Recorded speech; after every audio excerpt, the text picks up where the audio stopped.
talk about what's been done to push back, and how do we work together to push back?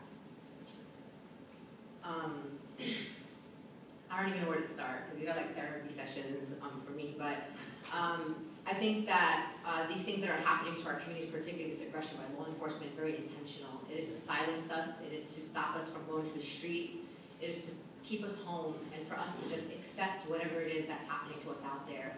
And knowing the folks, the types of folks in this room, and knowing the people that we work with in our communities, we're not going to be silent. And while NYPD, Commissioner Kelly, and folks across the country, elected officials, our opponents are saying, you know, this is legal. In New Jersey, it just came out with a report saying that whatever the NYPD was doing in New Jersey was legal. This, for me, for us in our community, it's not about a question of legality, it's about morality, right? So slavery was legal in this country. So for me, legal doesn't mean that it's moral, and for me personally, I'm not going to look my child in the eye and tell him that his First Amendment rights don't apply to him because he's Muslim, right? So that's kind of where I'm at in this. And looking at where a lot of the movements kind of come from, they come from the student movement in colleges. And the fact that our students in the Muslim student associations are proceeding with caution, and some of them becoming abruptly inactive, or people telling their children, I mean, my parents tell me this, by the way, every single day, be careful, be careful. And I tell my parents all the time, stop telling me that because it offends me, that you're telling me to be careful.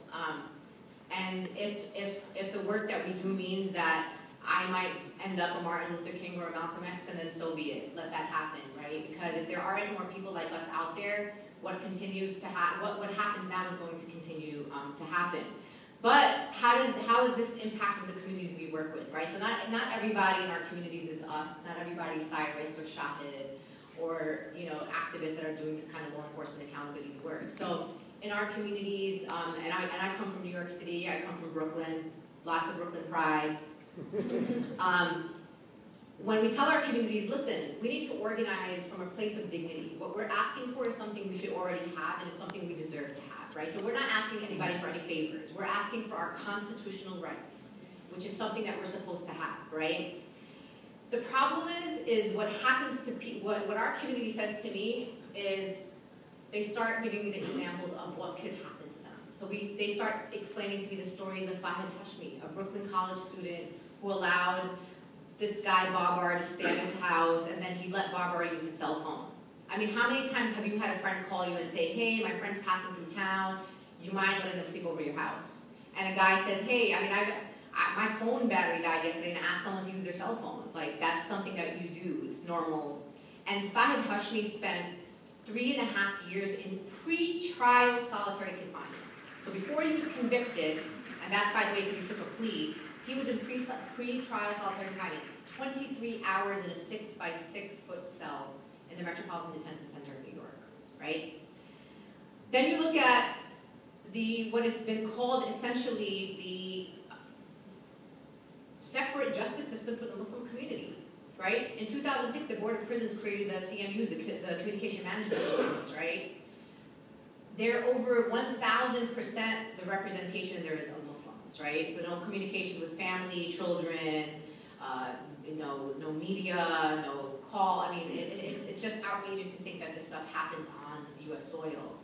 And I think the question to how this plays out, in the movement and how we work together is that sometimes I feel like the Muslim community is seen as a political liability when we talk about the issues, particularly around law enforcement accountability, right? So when we talk about stop and frisk, right? So that's a conversation that's been happening, across the country. We were just in a lobby day.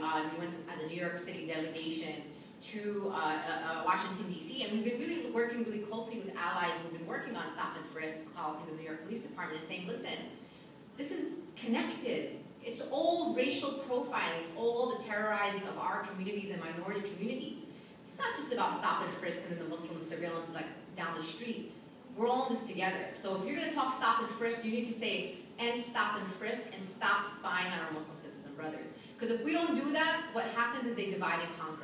So when the Attorney General says to you, you know what, I might look into that stop and frisk business, but don't bring up that Muslim surveillance piece, right? We should say no.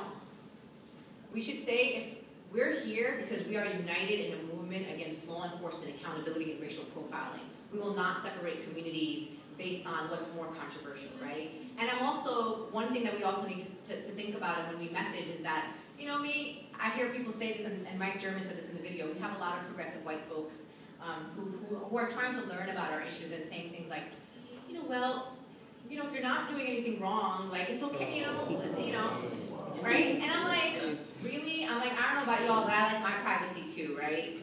And to hear that really, really hurts, like, the way that we want to work. And for us as a Muslim community, we don't want surveillance and spying in the Muslim community to be our issue. It's not our issue, because if they're spying on me, doggone it, they're sure in hell spying on you, right? Absolutely. And we've seen this throughout history. And I think that the other thing also for us is that, you know, even within the context of the Muslim community and our issues now with law enforcement, is that we're also not a naive community, right? So, like, I was born in 1980, but I wasn't around, you know, in the Malcolm X days, and I wish I was. But we're also trying to connect history within our own Muslim community, right? So we know that the chief bodyguard of Malcolm X was an NYPD informant. So this is not new within even the Muslim community, right? And within the Black Muslim experience, right? Muslims didn't just show up to America 9/11. We didn't just wake up and become Muslim. Muslims have been in this country since the days of slavery. They were born here on slave ships. And just thinking about how we can ensure that we're connecting the dots and